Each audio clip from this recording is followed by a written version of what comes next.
গ্ৰামাঞ্চলৰ ক্ৰীড়া প্ৰতিভাক জিলিকাই তোলাৰ লক্ষ্য খুমটাৰ খেলুৱৈক আন্তঃৰাষ্ট্ৰীয় পৰ্যায়লৈ লৈ যোৱাৰ স্বপ্ন গ্ৰাম্য পৰ্যটনৰ পিছত খুমটাইত এইবাৰ ক্ৰীড়া বিপ্লৱ প্ৰথমে এই দৃশ্যবোৰ চাওক বৃহৎ swimming pool shooting range archery field football ফিল্ডকে ধৰি কি নাই সালে চকুৰুৱা এই ষ্টেডিয়াম সাজু হৈছে খুমটাৰ নৰা গাঁৱত বিধায়ক মৃণাল শইকীয়াৰ ঐকান্তিক প্ৰচেষ্টাত 12 কোটি টকাৰে নিৰ্মাণ কৰা হৈছে এই ক্ৰীড়া প্ৰকল্প খুমটাৰ ক্ৰীড়া প্ৰতিভাক বিশ্বসভালৈ লৈ যোৱাৰ উদ্দেশ্যে এই প্ৰকল্পত দিয়া হ'ব প্ৰশিক্ষণ এই প্ৰকল্পৰ আটাইতকৈ ভাল লগা দিশটো হ'ল শ্বুটিং ৰেঞ্জ কিয়নো গুৱাহাটীৰ পিছত কেৱল এই প্ৰকল্পতেই উপলব্ধ হ'ব শ্বুটিং ৰেঞ্জ এইটো বাকি যিখিনি আমাৰ টেবুল ইনডোৰ ষ্টেডিয়ামত সাধাৰণতে যিবিলাক থাকে টেবুল টেনিছ থাকিল বেডমিণ্টন থাকিল এইবিলাকতো থাকিবই কিন্তু আমি বেলেগকৈ ইনক্লুড কৰিছোঁ কি এটা ন ট্ৰেকযুক্ত 9টা লেনযুক্ত এটা ছুইমিং পুল প্লাছ লগতে এটা শ্বুটিং ৰুম মানে যিটো আমাৰ অলিম্পিকত যিটো শ্বুটিং গেম হৈ যায় সেইটো হেৰি কৰিবৰ কাৰণে আমাৰ মানুহ যাতে এটা চেষ্টা কৰিব পাৰে অল ইণ্ডিয়া যিটো শ্বুটিং হয় সেইটো কৰিছোঁ এইটো গুৱাহাটীৰ বাহিৰে ক'তো নাই অকল ইয়াতে মই প্ৰথম হেৰি কৰিছোঁ আৰু লগতে আমাৰ আৰ্চাৰীও আছে গ্ৰামাঞ্চলৰ ক্ৰীড়া প্ৰতিভাসমূহ বিকাশৰ বাবে এখন উপযুক্ত মঞ্চ দিয়াৰ লক্ষ্য বিধায়কগৰাকীৰ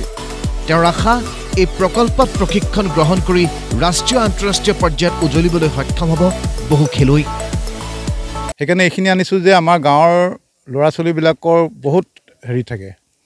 নিজৰ ভিতৰত বহুত মানে হেৰি থাকে সক্ষমতা থাকে কিন্তু সেই সুবিধা নোপোৱাৰ কাৰণে তেওঁলোক আগবাঢ়িব নোৱাৰে যেনেকৈ য'ত দেখিব আপোনালোকে যে নদীত আমাৰ ল'ৰা ছোৱালীয়ে সাঁতুৰি থাকে পুখুৰীত সাঁতুৰি থাকে সৰু ল'ৰা ছোৱালীয়ে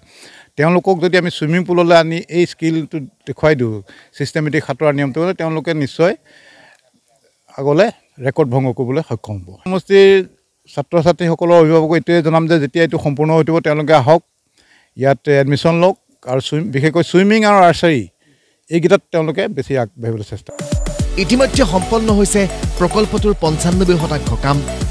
এমাহৰ ভিতৰতে সম্পূৰ্ণ হ'ব বাকী কামসমূহ তাৰ পিছতেই মুখ্যমন্ত্ৰীৰ উপস্থিতিত মুকলি কৰা হ'ব এই ক্ৰীড়া প্ৰকল্প এইটো এমাহমানৰ ভিতৰত সম্পূৰ্ণ কমপ্লিট হ'ব কাৰণ অকল পানী ভৰাবলৈ বাকী আছে আৰু ইয়াত 25 লাখ লিটাৰ পানী লাগে আমি ডেইলি 14-15 হাজাৰ লিটাৰ ভৰাই আছোঁ য'ৰ পৰা আনি পেলাই আৰু এমাহৰ ভিতৰত আমাৰ মাননীয় মুখ্যমন্ত্ৰী শেষ হোৱাৰ পাছতে মাননীয় মুখ্যমন্ত্ৰী মহোদয় এক্সক্লুচিভ খুমটাইত এদিন প্ৰগ্ৰেম কৰিবলৈ আহিম বুলি মোক কৈছে তেতিয়া কেইবাটাও প্ৰজেক্টৰ লগতে সৰু সুৰা প্ৰজেক্টৰ লগতে এই স্পৰ্টছ যিটো কমপ্লেক্স বনাইছোঁ এইটো খুব